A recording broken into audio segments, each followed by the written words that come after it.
miles on bicycles. Yeah. News 8's Hal Clement met up with one man who does this in the desert east of San Diego. I don't quite picture this, Hal. You will, trust me. A few words of caution, though, before we start. Now, this rail biking is only done on abandoned railroad tracks, or theoretically abandoned tracks. Secondly, we're not trying to encourage this particular activity. In fact, we'd like to discourage it. It's dangerous. It is very often illegal. So don't try it, okay? Now, with all that said, photographer Ben Cutchell, assistant Todd Ward, and I introduce you to Paul Brown and rail riding. Do not adjust your set. There is nothing wrong with your picture. These actually are people riding bicycles down railroad tracks. And this is not, repeat, not one of the fastest growing sports in America. In fact, hardly anybody does it. But Paul Brown loves it. You're like the engineer, and you're going to take it through safe. It's just unbelievable, the feeling when these things first start going down the tracks, isn't it? Paul's been rail riding for about a year and a half. He's always loved the desert. This was just a new way to explore it. It does take a different kind of person and a different kind of bike. This is why it's nice to keep them light, too. They're not light, though. They are an arm load and a van load. Paul first read about rail riding a while back and found out where you could order parts to make your rail bike. Decided to give it a try. Actually, they're regular bicycles with supports and special wheels that fit on the track, sort of a bicycle version of an outrigger canoe. There's a guide wheel in front and a stabilizing wheel on the side, held down by weights. Your guide wheel keeps the front wheel on the track, steers you right down the track. Your rear wheel just falls right behind it. Your stabilizer wheel is, of course, so you don't fall over. Paul gave me a quick lesson in riding, like don't lean to the right or the bike will fall off the track. Okay? Off we went. We went slowly, but speed's not the important thing. You're not here to go fast. Besides, it's good to be careful. Paul was kind enough to outline some potential hazards. If you hit a rock on the rail, just be going slow and concentrate. Watch what you're doing. Have you hit rocks? Oh, yeah, plenty of them. If the rocks don't get you, oh, there's wind.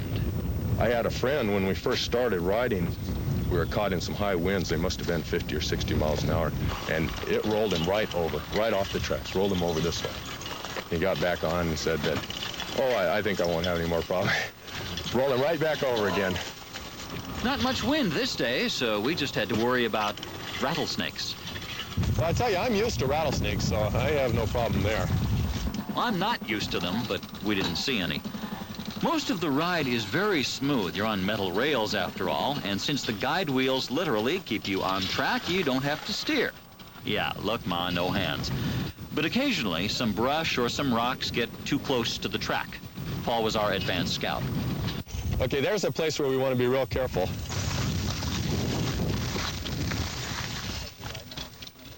Now, right here, you want to be careful of those.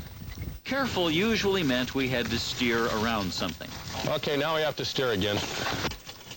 Steering a bicycle on a railroad track is not terribly easy, but it can be done.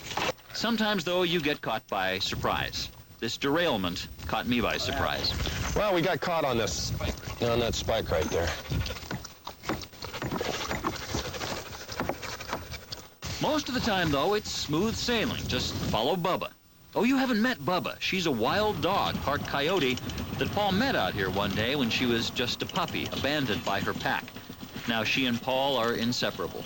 She can run for miles and miles and miles, just never stop. Sometimes, though, even Bubba likes to take it easy. Sit down, Bubba. But usually she runs off, quickly. Move, Bubba. Move, move. This is a terrific feeling, but you can't forget that you are, after all, on a railroad track, and can't help thinking that maybe on a railroad track you could run into things that you don't really want to run into. Yeah, like that. But no trains out here. Paul knows the territory well. He knows the tracks. He knows they're abandoned. He says there is no chance we'll run into a train, and I believed him. As it turned out, our bikes were the only vehicles on the track that day. But you know, your mother always told you don't play on the train tracks, didn't she? It's just that Paul's mother never told him that. She used to tell me to go play on the train tracks. I took her to heart. There is a wonderful feeling of freedom to this, just you and your bike and the hills and the incredibly blue sky, something Paul Brown never gets tired of. I'll never lose interest in rail riding. I've taken a lot of different people out, different youngsters and people my age, and every one of them has just had just a blast. We had a blast too. The first time for everyone is a revelation. Paul remembers when he and a friend tried their rail bikes for the first time. We couldn't believe it. We were just amazed. We just were thanking the guy that we got the idea from. We couldn't say enough good things about him.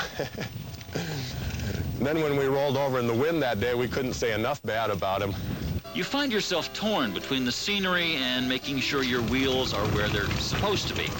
And there's something new every turn, like a Disneyland of the desert. There are bridges, a little unnerving, and tunnels. And there it is, what we've heard so much about, the light at the end of the tunnel. Then in the distance, a high, high bridge. Were we going over that? Yes, we were, and so we did. It really was not that frightening up close, with space on both sides to catch us as we fell. Not that we had any plans to fall.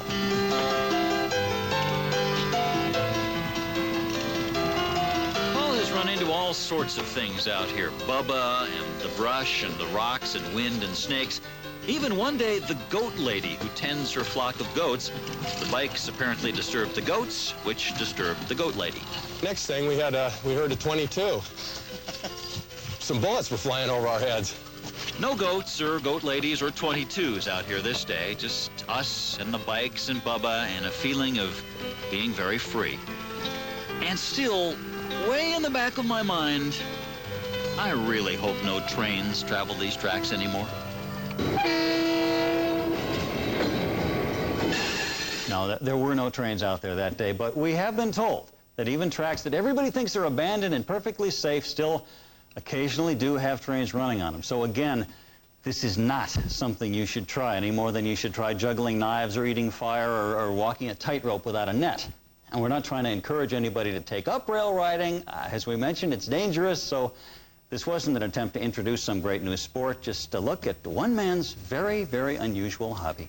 Has Paul ever been on the tracks and actually heard the sound of a train nearing? Well, he's actually seen a train nearing. This happened after we did the story. He was on some track, and there was a train. He was able to get off, and he was okay, but that just points out, here's a guy who knows the lay of the land, and he was on a track with a train. I guarantee you, Hal, that's one